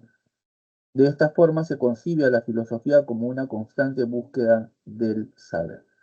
Claro, la filosofía supone una búsqueda constante del saber, que es también una búsqueda del saber por el saber, lo cual quiere decir que con la filosofía, a diferencia de otras clases de conocimiento, no se puede, por ejemplo, fabricar una herramienta, no se puede fabricar un objeto, como por ejemplo una máquina, no se puede fabricar un mueble, ¿no? Etcétera. Es decir, no puedo obtener nada útil si se quiere, ¿no? La filosofía es un tipo de saber por el saber mismo, ¿no? Pero claro, el valor de la filosofía es enorme, puesto que eh, con ella nosotros nos orientamos, ¿no? En el mundo, ¿no? Sirve para orientarnos en la vida, ¿no? Ahí está el valor de la filosofía, ¿no? Vamos a ir a la parte correspondiente para seguir agregando algunas cuestiones que nos permitan tenerlo más claro, ¿no? El conocimiento que la filosofía pretende alcanzar no está alentado por provecho, beneficio o alguna utilidad material, ¿no?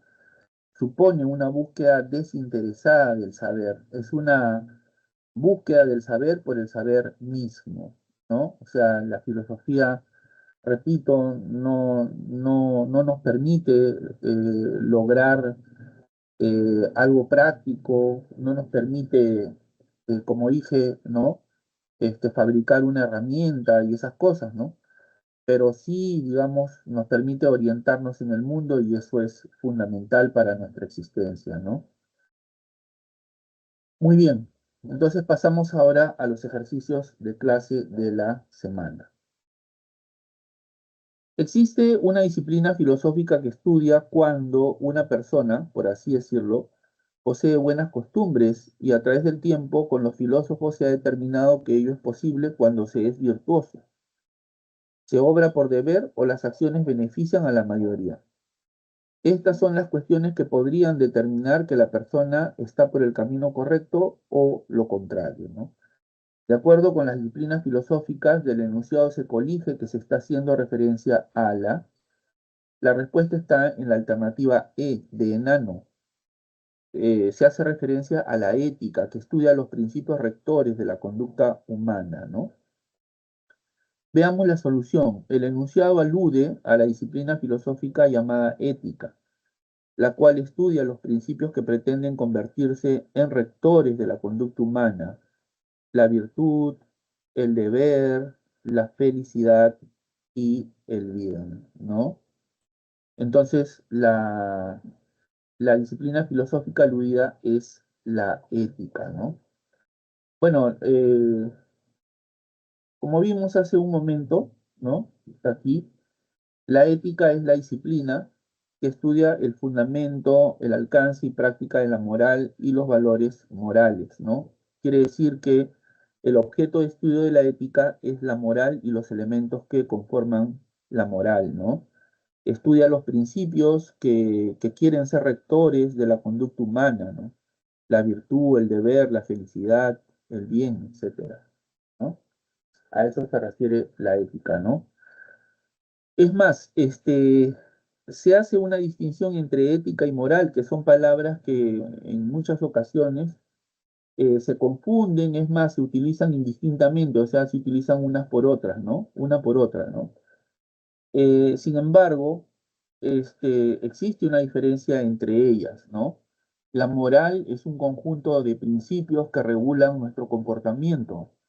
Es un conjunto de principios, un conjunto de mandatos, es un conjunto de deberes, ¿no? Que nos dicen qué debemos hacer, ¿no? Cómo debemos comportarnos. En cambio, la ética es una reflexión sobre estos principios, ¿no? Un ejemplo que permite aclarar lo dicho es el siguiente, ¿no? Por ejemplo, si en un salón de clase, ¿no? Se ha extraviado, por decir, una cartuchera, y la maestra pregunta si alguien ha visto esa cartuchera, y un alumno le dice, sí, maestra, encontré la cartuchera, está aquí, ¿no? Bueno, ha dicho la verdad, ¿no? ¿No es cierto? Ha dicho la verdad y, bueno, su actitud es elogiada por la maestra, ¿no? Ahí estamos en el campo de la moral, ¿no es cierto? Eh, que como dije, está formada por deberes, ¿no? Como por ejemplo ser honrado, ¿no? Decir siempre la verdad, ¿no? Pero cuando de ahí la maestra reflexiona qué es la verdad, ¿no? En qué consiste la verdad, por qué debemos decir la verdad, por qué es importante que las personas digan la verdad, por qué es importante la verdad para el funcionamiento de la sociedad, para el desenvolvimiento de la sociedad, pues ahí ya estamos ingresando al campo de la ética, ¿no? Muy bien, pasamos a la pregunta número 2. Demócrito de Abdera no se preguntó cuál es el origen de su ciudad, sino cuál es el origen del universo. Por su parte, el filósofo alemán Kant no se preguntó cuál es el origen del conocimiento del hombre en su país, sino cómo conoce cualquier sujeto en el mundo. Así como apreciamos, los filósofos no se preguntan por cuestiones particulares. Del enunciado se colige que se pone en evidencia la característica filosófica que la respuesta está en la alternativa A. Abarca aspectos de máxima generalidad, ¿no? Veamos la solución. El conocimiento filosófico se caracteriza por ser totalizador, abarcador o universal, porque el campo de sus reflexiones abarca aspectos de máxima generalidad. Claro, eh, vimos que una característica de la actitud filosófica, ¿no? O si se quiere, de la filosofía en general, es la de ser un conocimiento totalizador, ¿no? La filosofía es totalizadora porque sus reflexiones abarcan aspectos de máxima generalidad, ¿no? Mientras que las ciencias investigan una parte de la realidad, por ejemplo, la biología estudia a los seres vivos, la matemática, ¿no? Se centra en el estudio de los números.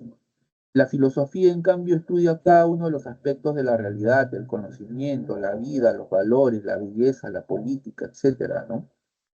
Es, en suma, un saber totalizador, ¿no? Totalizador. A la filosofía no le interesan los aspectos particulares, sino los aspectos más generales, ¿no? Hacia eso se orienta, ¿no? Número 3.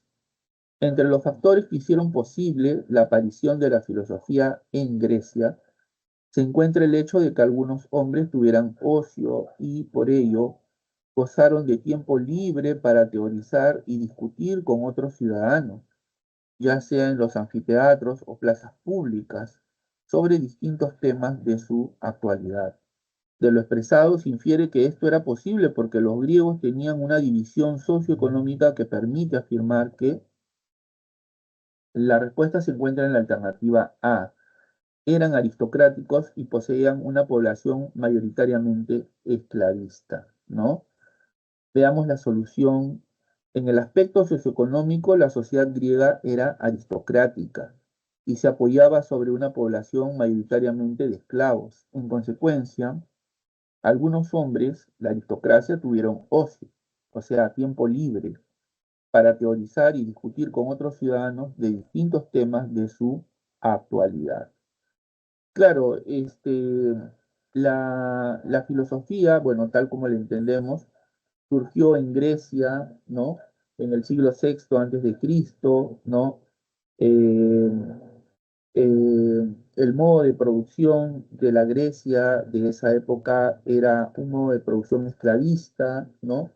Los esclavos eran considerados como herramientas vivientes, ¿no? Que se encargaban de producir todo lo que los demás necesitaban para poder satisfacer sus necesidades materiales, digamos, ¿no? Eh, la sociedad estaba dividida, ¿no? Digamos, en nobles y esclavos, ¿no? O sea, había una aristocracia que entre sus distintas posesiones tenían esclavos que trabajaban para ellos, ¿no? Eso les permitió tener tiempo libre para el cultivo de diferentes actividades y entre estas, pues, la filosofía, ¿no? O sea, este modo de producción existente en ese momento en Grecia es la que posibilitó el surgimiento de la filosofía, es uno de los factores que hicieron posible el surgimiento de la filosofía, ¿no? 4. Un profesor plantea que una de las cosas más interesantes de la filosofía es su capacidad para plantear preguntas e indagar acerca del origen de todo tipo de fenómenos.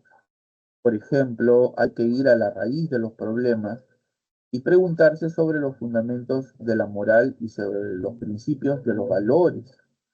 De acuerdo con las características de la actitud filosófica, el docente enfatiza que la respuesta está en la alternativa D de dado. La filosofía se distingue por su radicalidad. Veamos la solución. La opinión del profesor acerca de la filosofía hace énfasis en la capacidad de ésta para cuestionar e indagar acerca del origen o raíz de diversos fenómenos, lo cual hace referencia a la actitud radical, ¿no? Bueno, en el enunciado de la pregunta hay elementos que nos permiten llegar a la respuesta y esa es una característica de las preguntas DECO, que quiere decir preguntas basadas en destrezas cognitivas que la Universidad de San Marcos viene impulsando, viene promoviendo, ¿no? Las preguntas DECO están presentes en esta parte que es la evaluación de la semana, ¿no? Por ejemplo, ¿no? En lo que respecta a esta pregunta, aquí hay algo que nos permite llegar a la respuesta con relativa facilidad, ¿no? Dice, por ejemplo, hay que ir a la raíz de los problemas y preguntarse sobre los fundamentos de la moral y sobre los principios de los valores, ¿no? Entonces, cuando se dice hay que ir a la raíz de los problemas y preguntarse sobre los fundamentos de ta, ta, ta, ta, ta, ta, ta, ta, ta, ahí se está dando cuenta de la radicalidad que es una característica propia de la filosofía, ¿no? La actitud filosófica es radical porque los filósofos con sus preguntas van a la raíz de los problemas, ¿no? No se quedan en lo superficial, ¿no? No se quedan en lo epidérmico, sino que van a la raíz, a los fundamentos, ¿no? De, de todas las cosas, ¿no? Por ejemplo, a los fundamentos de nuestros conocimientos o de todo aquello que consideramos que es un conocimiento, ¿no? Por ejemplo, los primeros filósofos de la historia, a los que se les conoce como filósofos cosmológicos o naturalistas, ¿no? Les parecía crucial este, desentrañar el origen, ¿no? Del cosmos, ¿no? O sea, la multiplicidad de objetos que conforman el cosmos deben provenir de un elemento, ¿no? Este, al cual llamaron arjé, que quiere decir principio, fundamento, origen, etcétera, ¿no? Entonces trataban de determinar cuál es esa materia prima, cuál es ese elemento originario del cual provienen todas las cosas, ¿no? Para tales, esa materia prima originaria era el agua, para Anaxímenes el aire y así por el estilo, ¿no? Digo esto, y con esto termino, este, para dar muestras, digamos, de esa radicalidad que es una característica, ya dije, propia de la actitud filosófica, ¿no? El filósofo siempre va a la raíz de los problemas, ¿no? A la raíz. Y radical viene de raíz, que quiere decir raíz precisamente, ¿no? Pregunta número 5. Ah, a ver, un saludo para el alumno José Luis. ¿Qué tal, José Luis? Buenas tardes. Te habla el profesor Almonte, Wilber Almonte. ¿En qué te puedo servir? Yo estoy a cargo del servicio de consultas académicas. ¿Cuál es tu pregunta? No sé si puedes activar tu micrófono, yo te escucho.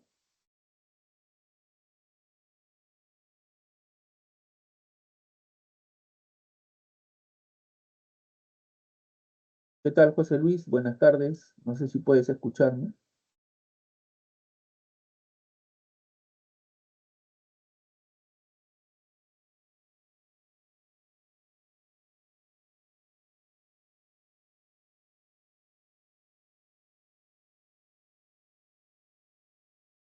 José Luis, ¿puedes prender tu micrófono, por favor?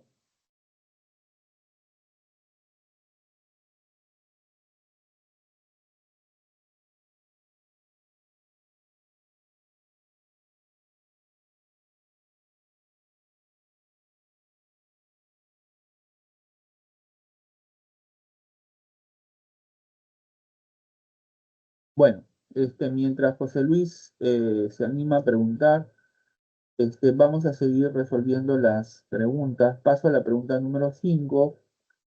Según Juan Carlos, siempre deberíamos cuestionar todo aquello que parece obvio y verdadero, ya que usualmente asumimos como cierto lo que nos dicen quienes parecen tener más experiencia o autoridad, sin examinar lo que estos refieren. Esto ocurre, por ejemplo, con lo que representa el gobierno democrático, que aceptamos sin mayor cuestionamiento y pensamos que este tipo de gobierno llegó para quedarse hasta el final de los tiempos. De acuerdo con las características de la filosofía, el enunciado alude, la respuesta está en la alternativa E, al carácter crítico de la filosofía. Veamos la solución.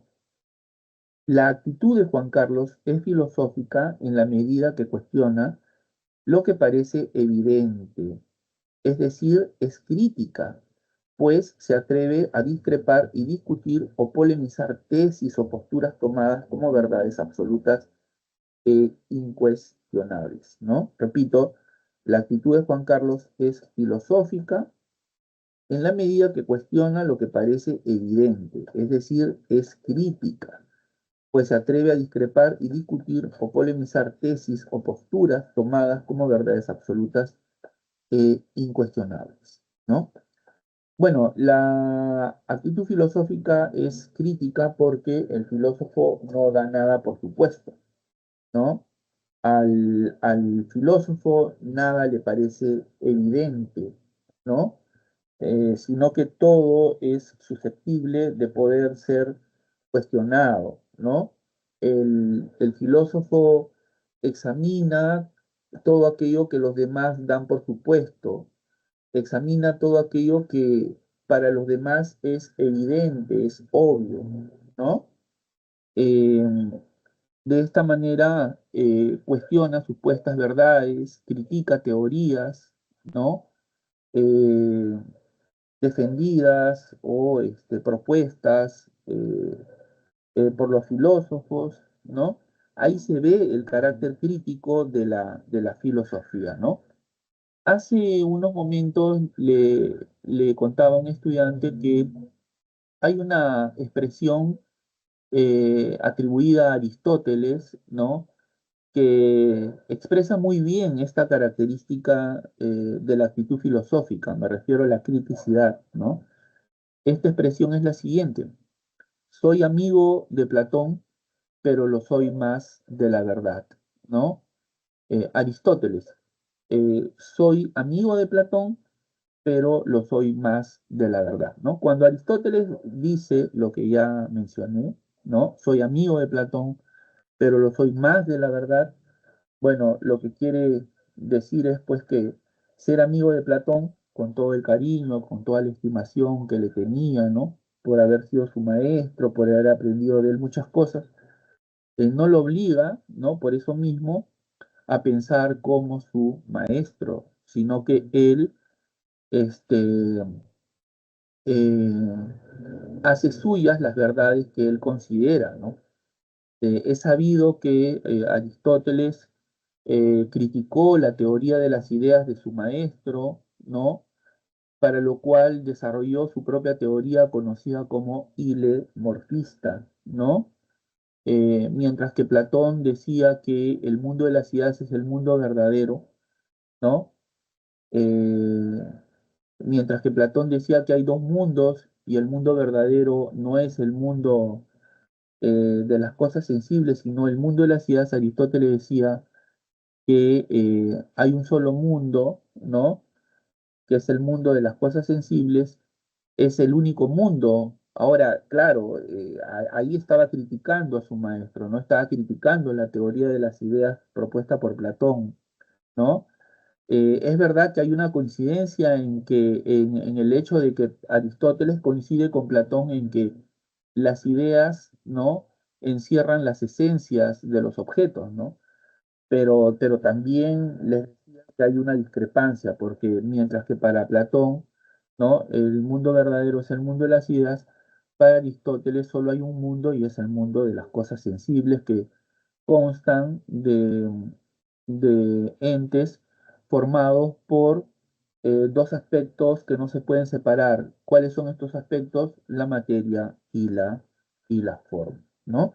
Ahí se ve, pues, en esta expresión el carácter crítico, ¿no?, de la filosofía, ¿no? Pasamos a la pregunta número 6. Para Wittgenstein, la filosofía es la clarificación lógica de los pensamientos. No es una doctrina, sino una actividad que esclarece y dilucida el lenguaje.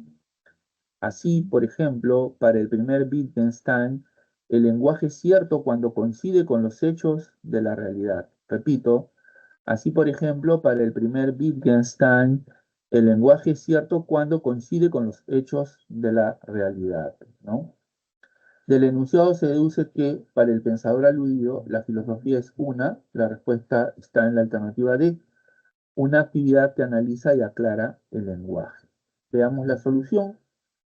En su libro Tractatus Logicus Philosophicus o Tratado Lógico Filosófico, Wittgenstein sostuvo que la filosofía no es una teoría ni una ciencia, sino una actividad cuya finalidad es esclarecer y dilucidar el lenguaje. Claro, es que en la obra mencionada, ¿no?, Tratado Lógico Filosófico, ¿no?, que corresponde, según algunos estudiosos de la obra de Wittgenstein, corresponde a una primera etapa, ¿no?, a un primer momento en la evolución de su pensamiento. Wittgenstein se pregunta qué es el mundo y dice el mundo está formado por los hechos que ocurren, ¿no? Todos los hechos que ocurren son el mundo y esos hechos se expresan mediante las proposiciones que forman parte de nuestro lenguaje. Entonces, según Wittgenstein, ¿no?, hay proposiciones que se refieren a hechos, o sea, eh, a aquello que se puede comprobar, que se puede medir, que se puede tocar, ¿no? Como por ejemplo cuando digo, los leones son felinos, la Tierra es un planeta, ¿no?, etcétera, ¿no? Y hay otras proposiciones que se refieren a entidades inobservables de los cuales no podemos probar nada, como por ejemplo cuando se afirma que el alma es inmortal, ¿no? Porque claro, eh, decimos el alma es inmortal, perfecto, pero ¿qué es el alma? ¿No? ¿Cómo es el alma? ¿No? ¿Alguien ha visto el alma? Entonces, se refiere a una entidad inobservable, incomprobable, ¿no? Por lo tanto, Wittgenstein dice que las proposiciones que se refieren a hechos tienen sentido, ¿no? O sea, lo que se puede comprobar, ¿no? Y aquellas que se refieren a entidades inobservables son pseudoproposiciones o proposiciones sin sentido, si se quiere, ¿no? Y de ahí establece que la filosofía es una actividad, no es una teoría como la concebía, por ejemplo, Aristóteles, ¿no? La filosofía es una actividad cuya función es aclarar o dilucidar las proposiciones de nuestro lenguaje para determinar cuándo éstas tienen sentido y cuándo no lo son. Si tienen sentido, forman parte de la ciencia y si no tienen sentido, entonces forman parte de la metafísica, ¿no? Pasamos a la pregunta número 7. Tales de Mileto refirió que el agua es el origen de todo. Así, vemos que esta es el elemento más abundante de la naturaleza. Cae mucho cuando llueve y en cualquier momento. Además, es necesaria para la vida de las plantas, animales y personas. Así, el mencionado filósofo no hizo referencia a un mito, leyenda, magia o religión para dar cuenta de cómo se había hecho posible el mundo. Repito, Tales de Mileto refirió que el agua es el origen de todo. Así, vemos que esta es el elemento más abundante de la naturaleza. Cae mucho cuando llueve y en cualquier momento. Además, es necesaria para la vida de las plantas, animales y personas. Así, el mencionado filósofo no hizo referencia a un mito, leyenda, magia o religión para dar cuenta de cómo se había hecho posible el mundo. Del enunciado se infiere que Tales de Mileto, la respuesta está en la alternativa E. Posee una actitud especulativa racional, ¿no? Veamos la solución. Tales de Mileto fue el primer filósofo en la historia de la humanidad.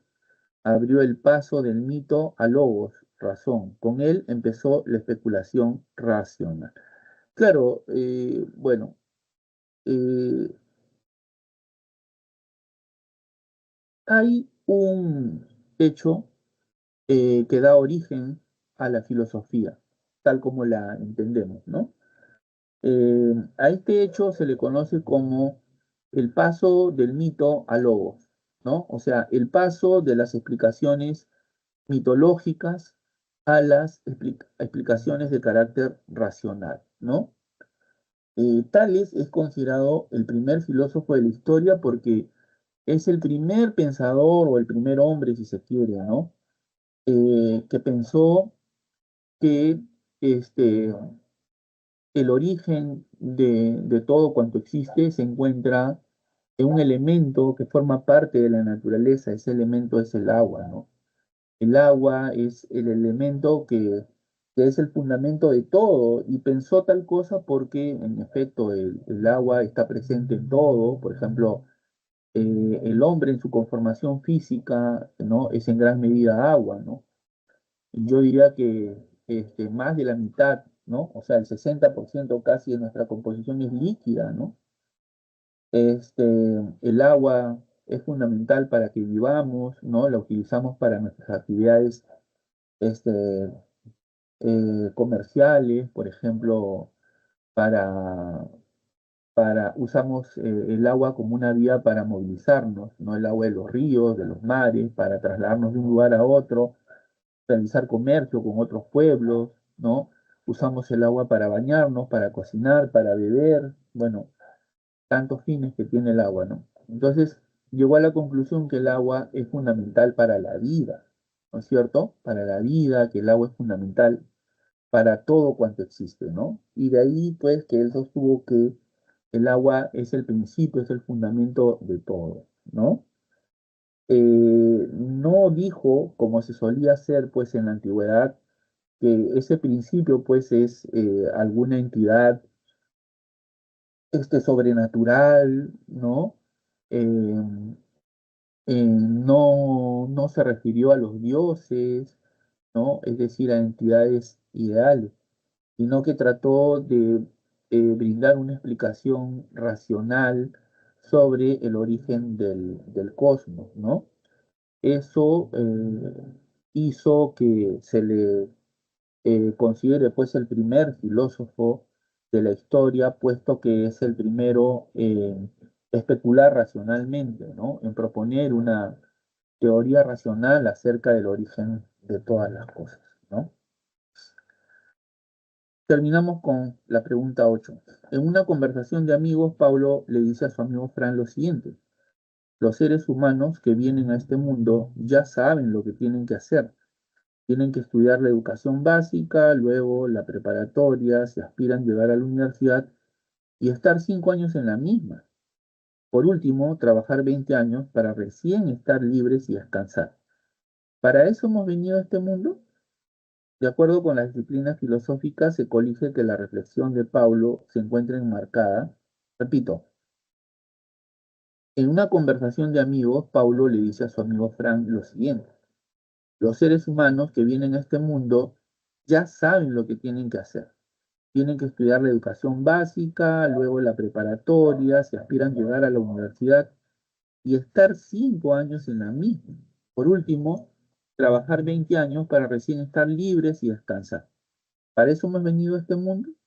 De acuerdo con la disciplina filosófica, se colige que la reflexión de Paulo se encuentra enmarcada.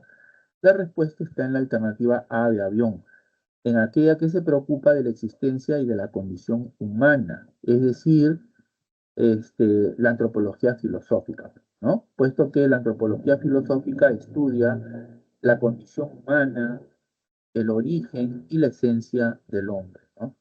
Reflexiona sobre el sentido de la existencia humana y el papel que el hombre cumple en el mundo. Asimismo, se pregunta sobre el destino del hombre, ¿no? Otra disciplina filosófica estudiada por nosotros en esta semana de clase es la antropología filosófica.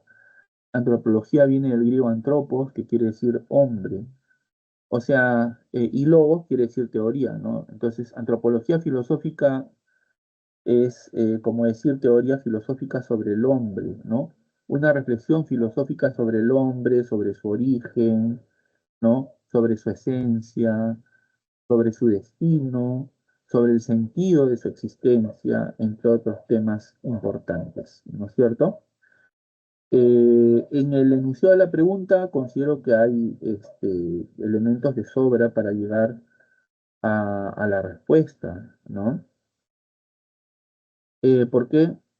Porque, por ejemplo, cuando Paulo, ¿no?, le dice a su amigo, los seres humanos que vienen a este mundo ya saben lo que tienen que hacer, tienen que estudiar la educación básica y luego tienen que llegar a la universidad y estar 5 años en la misma y luego trabajar. ¿Para eso venimos a este mundo? O sea, esa pregunta, ¿para eso venimos a este mundo? Está inquiriendo sobre el sentido de nuestra existencia, ¿no? Sobre el sentido de nuestra existencia. Y como dije hace un momento, la pregunta por el sentido de la existencia es una pregunta que corresponde al campo de la antropología filosófica, ¿no? Entonces ahí está la clave, ¿no? Ahí está la clave. Así, por ejemplo, cuando decimos, ¿es posible el conocimiento? ¿No? Esa pregunta es de carácter nociológico porque, como ya dije anteriormente, la nociología estudia el conocimiento, el origen del conocimiento, la posibilidad del conocimiento, que se expresa con la pregunta que mencioné hace un momento, ¿no es cierto? Entonces, el estudiante tiene que saber, ¿no es cierto?, el carácter de una pregunta, hacia dónde apunta, ¿no? Hacia dónde se dirige, qué es lo que trata de develar, ¿no? Por ejemplo, cuando se dice, ¿es posible el conocimiento? Bueno, aquí hay un tema de carácter nociológico, que es el relativo a la posibilidad del conocimiento. O para eso hemos venido a este mundo, es una pregunta de carácter antropológico, filosófico, ¿no? Corresponde al campo de la antropología filosófica, ¿no? Bueno, hemos llegado al final de la resolución de estos ejercicios de la semana. Solamente quiero, para finalizar, recordarles que el servicio de consultas académicas se ha creado con la finalidad de ayudar al estudiante matriculado en el presente ciclo 2025-1 para resolver sus dudas, ¿no? Las dudas que le puedan quedar respecto de los distintos puntos estudiados en cada clase de filosofía y también, por supuesto, ayudarlos a profundizar en sus conocimientos, ¿no? Mi nombre es Wilber Almonte, yo soy profesor del curso de filosofía. Este, Tengo la responsabilidad de este servicio en el horario de las tardes. Mi horario de atención, como ya dije, los días martes de 3 a 5, ¿no? Y los días jueves desde las 5 de la tarde hasta las 7 de la noche. Así que ya saben, están cordialmente invitados, ¿no? No tienen que quedarse las 2 horas, solamente ingresan, hacen sus preguntas y salen.